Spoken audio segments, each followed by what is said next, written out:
So Disney has finally decided to release the official Season 2 trailer for The Mandalorian, Disney Plus's, I guess, premiere series at this point for Star Wars, since they pretty much exhausted every other avenue and the Clone Wars is wrapped up. As for The Mandalorian itself, well, I'll give you my thoughts on what I think of the series so far and what I thought of the new trailer. First, let's do a brief summary of what I thought of Season 1. I was one of the few to originally not be very pleased with it. I thought it opened very underwhelmingly.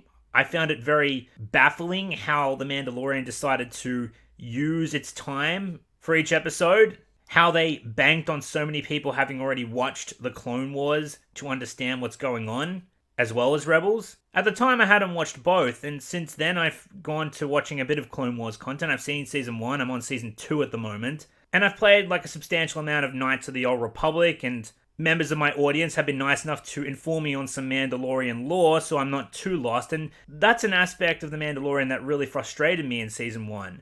They spent more time in the opening escorting some blue moron in a costume over to his ship where he can carbonite freeze him, which doesn't make a lot of sense in universe and in the timeline, since freezing Han Solo in carbonite was a very risky thing to do and not commonly known throughout the galaxy. And they spent more time having Mando ride dinosaurs than actually flushing out the world. There was some good world building in there, and honestly, what little there was is probably what I enjoyed most about the series.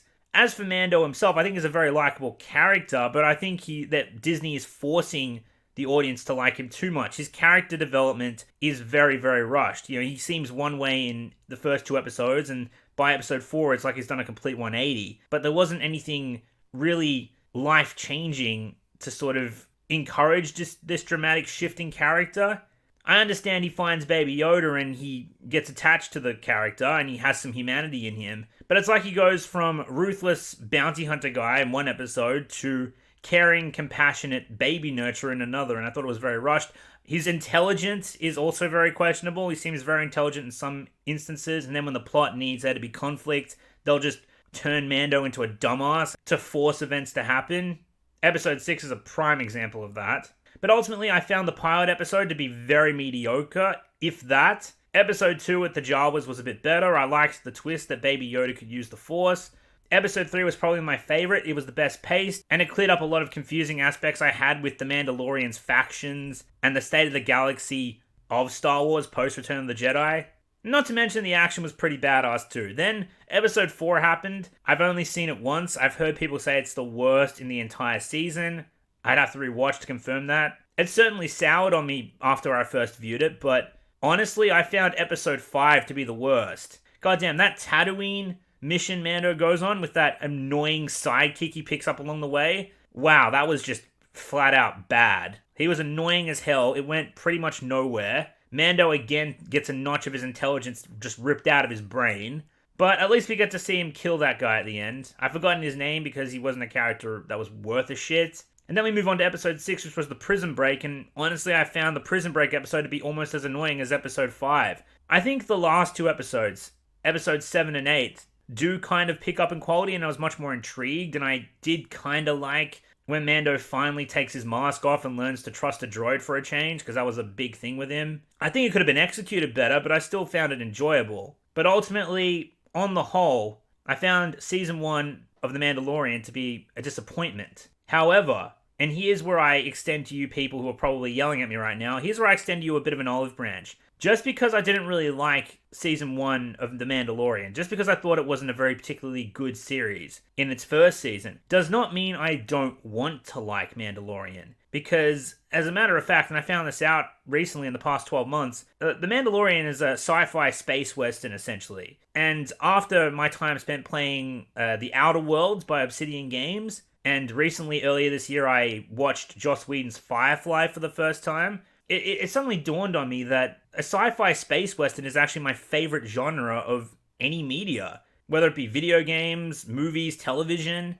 And the fact that The Mandalorian is a sci-fi space western, and the fact that it also takes place in the Star Wars universe, tick tick, makes me want to like it even more. So I'm hopeful, I'm praying that Season 2 of The Mandalorian can pick up the slack of Season 1 and where it fell short. Season 2 needs to have much more world building, it needs to be much clearer, it needs to make bounty hunting interesting, get rid of those damn fobs because, oh boy, don't get me started on the fobs. Way to truncate the expert profession of a bounty hunter down to follow the beep beep, Disney. We need to see Mando change more gradually as a character. We need to see him actually make some tough choices instead of seeing him make what should be tough choices incredibly easy because the plot dictates him to.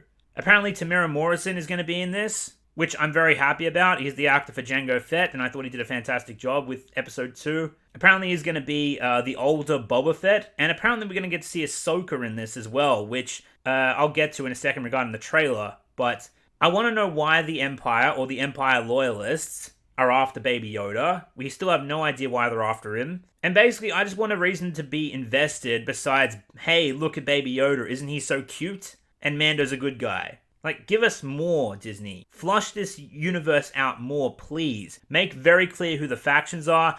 Don't make the necessary exposition completely nonsensical to people who haven't seen the Clone Wars and Rebels. Make it understandable for everybody. Take the time. You have it. You don't have to rush. This isn't a film. You have 8 episodes per season. You can make 12 episodes per season if you want. Take your time to flush it out. Give Mando some real character development rather than just saying, hey, he's a good guy now. Please like him. It's very evident when you're trying to do that, and it honestly doesn't help anything. But ultimately, just be a good series, please. Put some effort into the writing. Don't make every conflict an occurrence because someone decided to be a dumbass all of a sudden. And you'll have a pretty good series for Mandalorian Season 2. Now, regarding the Season 2 trailer, here's what I thought. So, it opens up with Mando's ship being quite damaged as he's circling a gas giant, and he's approaching what looks to be an ice planet. While the trailer is playing, we hear the voiceover of what I think is either Maz Kanata, I doubt it, or the Mandalorian armorer he spoke to in the first season.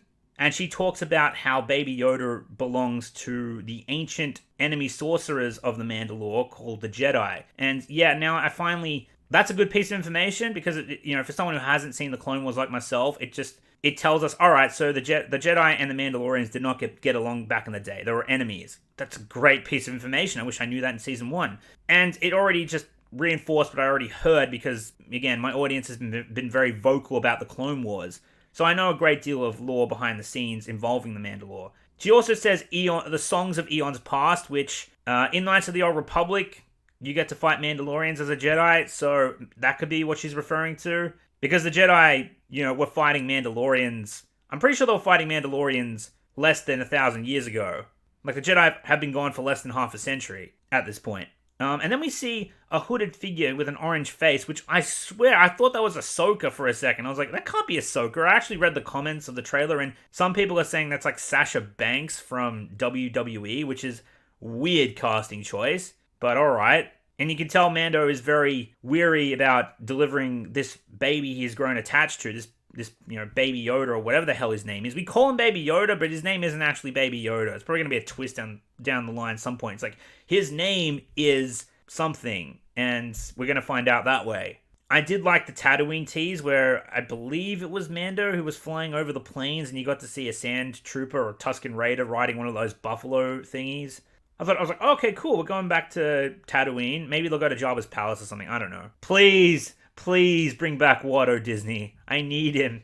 Watto is the best damn alien Star Wars ever introduced, and unlike the blue piece of crap you introduced in the pilot episode of The Mandalorian, Watto actually sounded like a bloody alien. Yeah, that's right. To me, a CGI alien with an accent looked and felt more like a more real alien than the blue guy in a costume that Mando froze in carbonite, who spoke like a guy from the 21st century. Like, seriously, please, don't do that again. We see Mando arrives to some sort of, like, Cyclops boxing ring or something. It's like they're fighting with weapons in a I don't know. It's really, I was like, why would they be inside what looks to be a boxing ring? Make it like an energy cage or something. Make it something sci-fi looking. Don't just turn it into Discount Rocky Balboa. But I did like the detail, like when Baby Yoda is he knows Mando's about to get serious and he like shields himself in his little bubble and you can just hear Mando killing people left and right outside and just leaves it up to the imagination. That's probably to prevent spoilers, by the way. They'll probably show us that what Mando does in that action scene. I'd be very surprised if they didn't. And then we see Mando and Baby Yoda go to what looks to be an ice planet. And based on Jedi Fallen Order, which I played the past year. Not to mention the Clone Wars.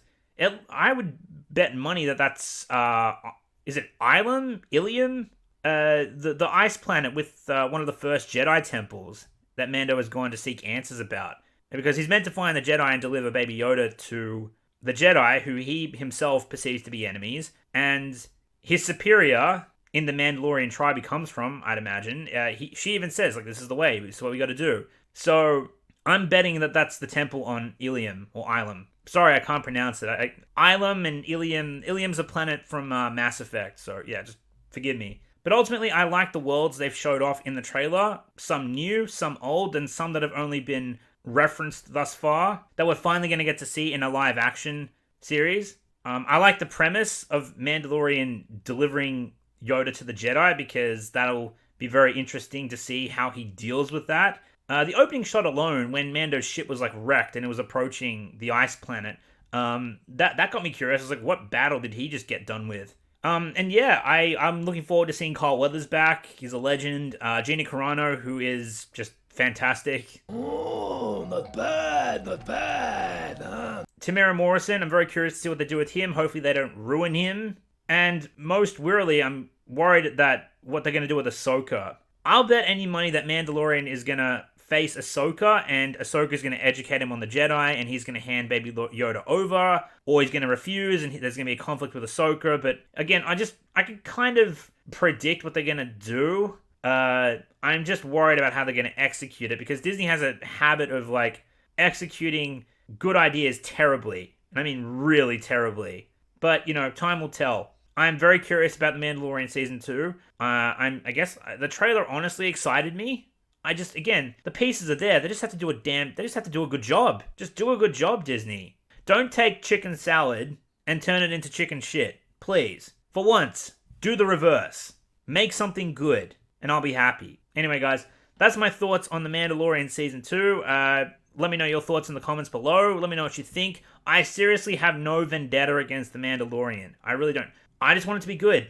I want to like it. And this trailer did excite me, I'm not going to lie. So take that for what it is. Anyway, that brings us to the end of this rant/trailer breakdown. I hope you enjoyed what I had to say, or at the very least, I hope it kept you engaged. Before I end the video, I want to give a short outro. Special thanks to all my patrons and YouTube members for all of your support and contributions to the channel. You guys are awesome. I appreciate it very much. If you'd like to support the channel with a monthly donation, even if it's just $1 per month, the link to Patreon is in the description, or you can click the join button below to become a member.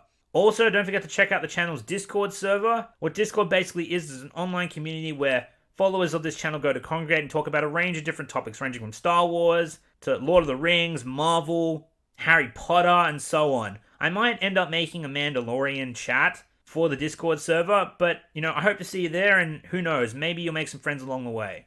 Also, there's the channel merchandise store if you want to check out some merch for the channel and show your support that way. It helps me out a lot. And yeah, you can pick up some damn good threads and wear your colors proud. If you're looking for some more content as well, I have a second channel. If that's something you are interested in, you'll find all links in the description below. And beyond that, thank you for staying to the end of the video. I very much appreciate it. You are a legend, and I'll see you next time.